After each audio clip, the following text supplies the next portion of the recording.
Have you ever wondered what the difference between being rich and being poor is? Stay tuned to today's video because that's exactly what I'm going to dive into. And it's a bit of an unplugged session today. No notes, just right off the top of my head.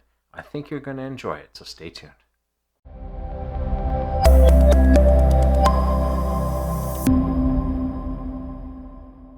Hey, Frank Thomas here from Wealth Generation Strategies, and I'm all about looking at life from the point of view of what can I do? What are the simple things that I can do that will help me become wealthy in life?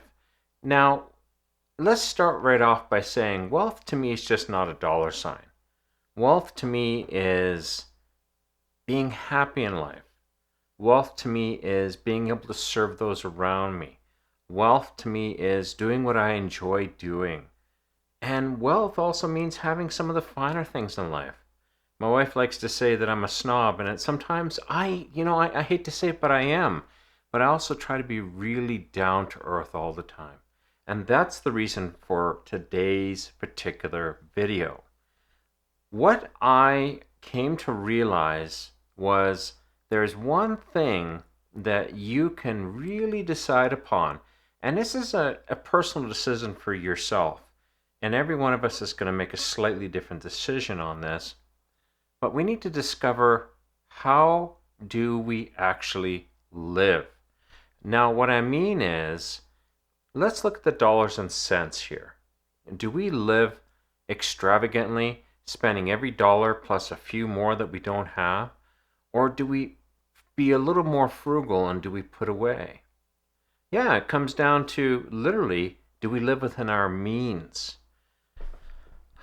I didn't think this was going to be an exciting topic, but the more I thought about it, the more I came to realize that this is really, really important.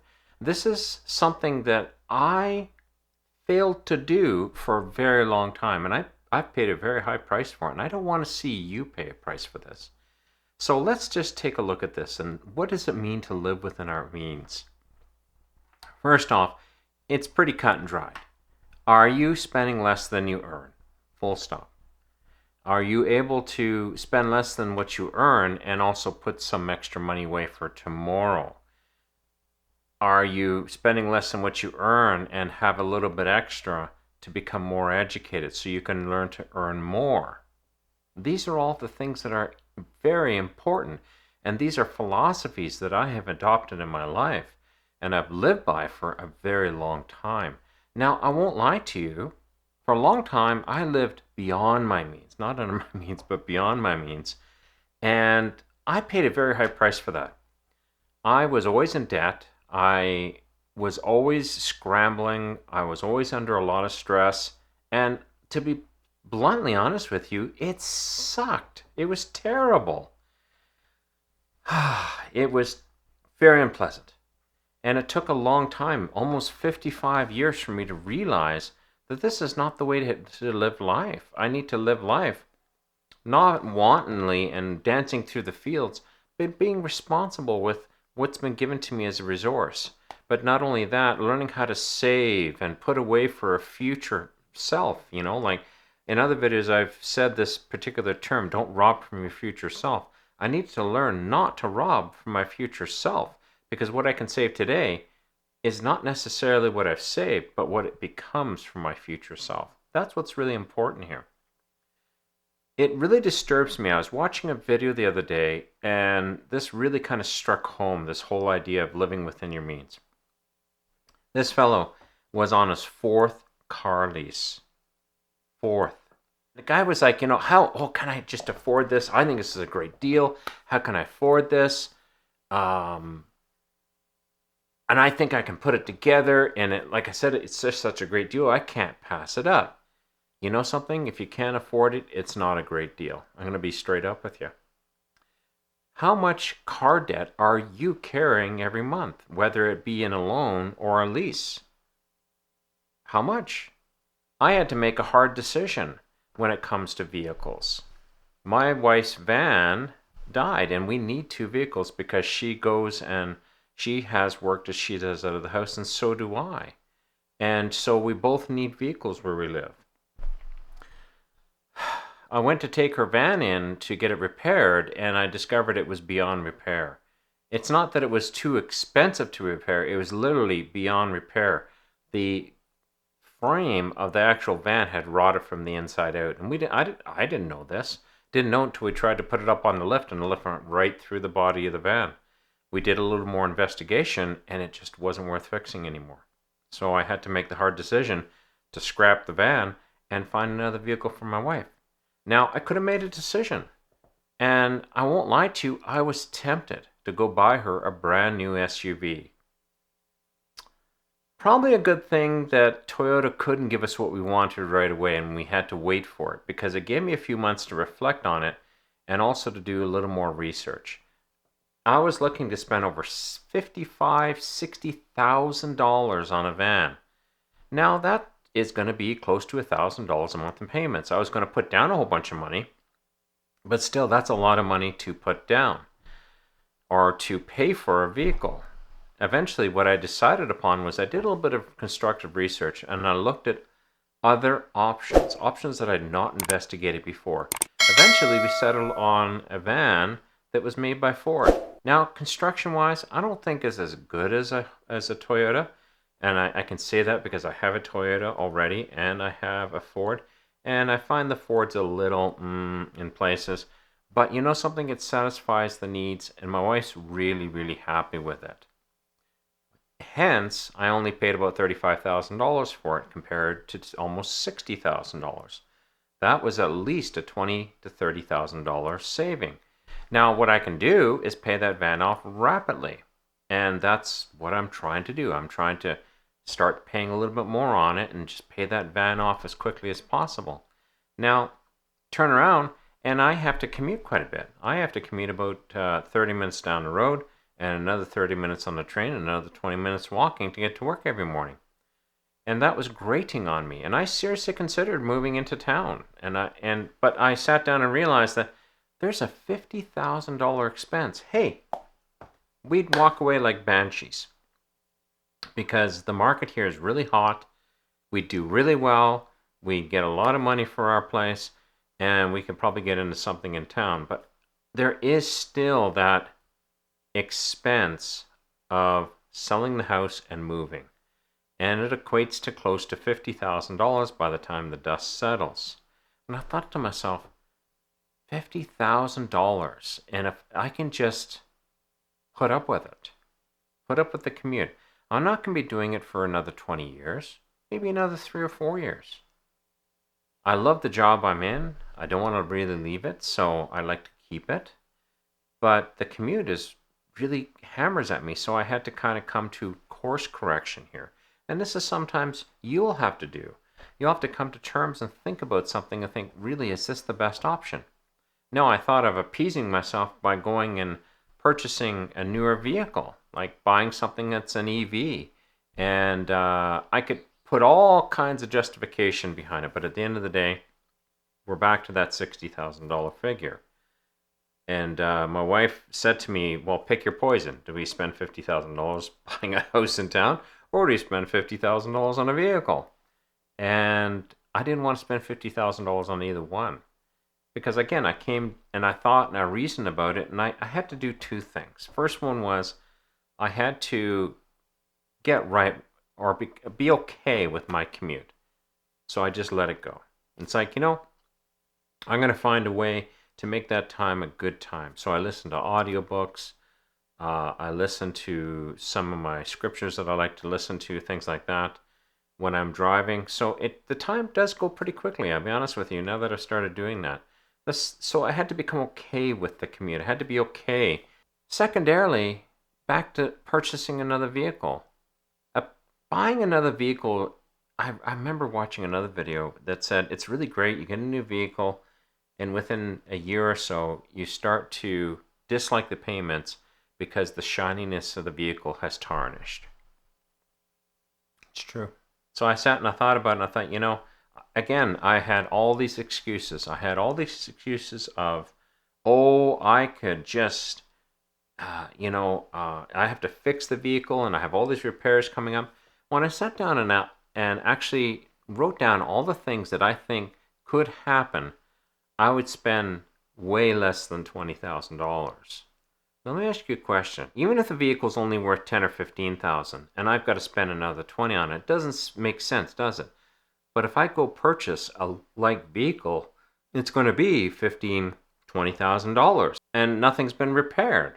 It kind of makes sense just to take care of what you got and keep it running and keep it repaired, keep it in good standing.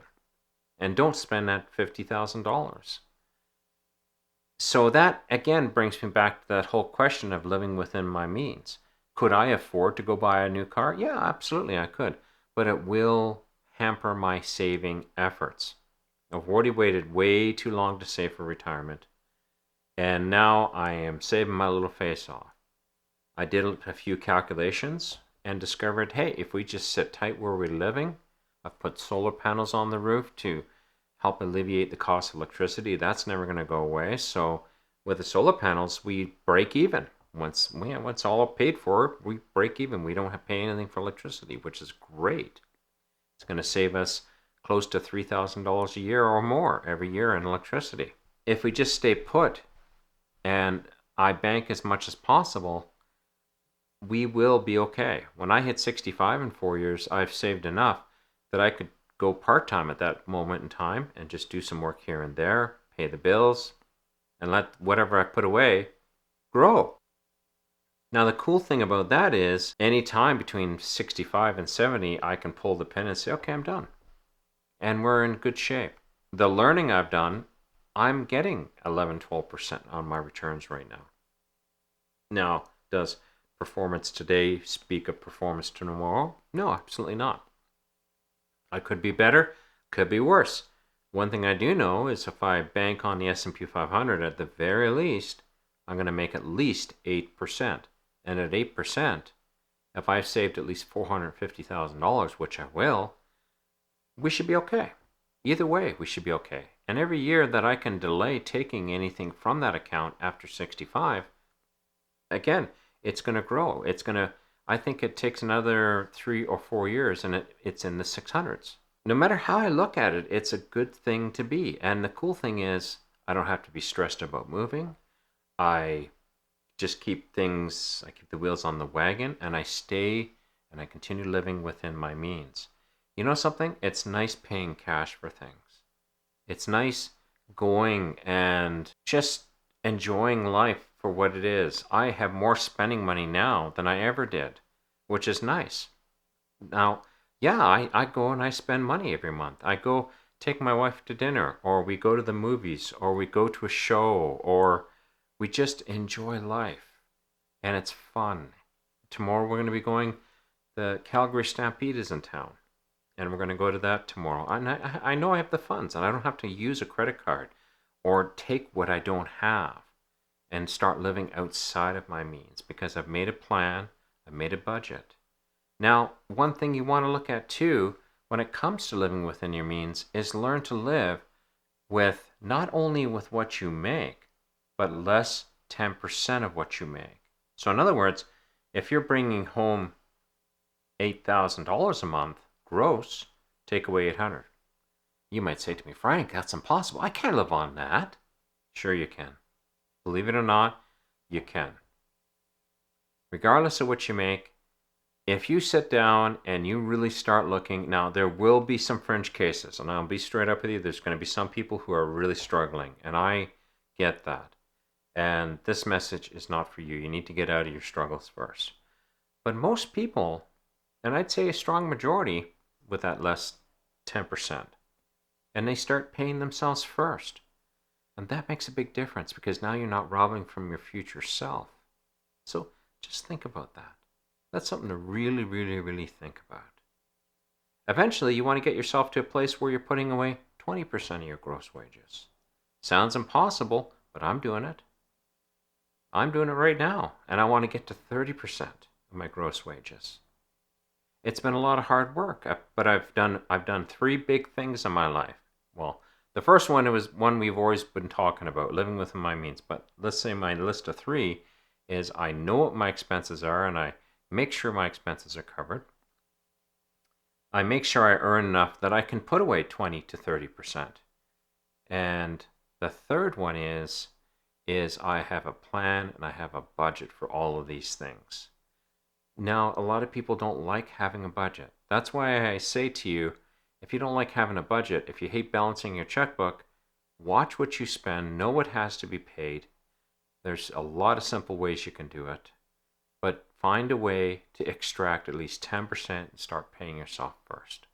If you are in your 30s to 40s, you've got a brilliant window. Time is your superpower here. Time will make you a multi-millionaire if you start shaving at least 10% out.